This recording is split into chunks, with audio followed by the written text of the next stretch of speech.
Sa gitna ng mapanuring mga mata ng netizens, nag-uumpisa ang masalimuot na pag-usbong ng pagmamahalan sa pagitan ng French-Filipino athlete na si Emilian Vigier at ng kilalang aktor na si Joshua Garcia. Isang misteryosong Instagram story ang nagudyok sa mga pangarap at spekulasyon. 7 Agosto, isang palaisipan ang muling nagliyab sa mundo ng online.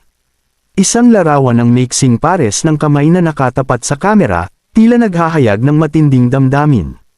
Ngunit sa likod ng mga kamay, may isang lalaking misteryosong kinalalagyan na agad namang nagbigay dagdag na init sa usapin. Hindi maiwasang mapag-usapan ang pagkakahawig ng katawan ng lalaking ito sa kilalang aktor na si Joshua Garcia.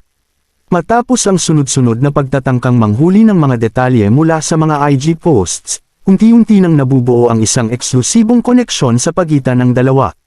Sa isang iglap ng hindi inaasahang sandali, nagkaroon ng pagkakataon sina Emilian at Joshua na ipakita ang tunay na kalakip ng kanilang mga puso. Sa pagsara ng pintuan ng isang elevator, mahigpit nilang niyakap ang isa't isa, isang tagpo na nagdulot ng mga pagkakilig sa mga sumubaybay sa kanilang kwento. Sa bawat hakbang ng kanilang pagmamahalan, lalong nagiging makulay ang buhay nina Emilian at Joshua. Ngunit sa kabila ng kanilang tagumpay sa mga larangan ng golf at showbiz, hindi pa rin may kakaila ang mga pagdududa mula sa iba.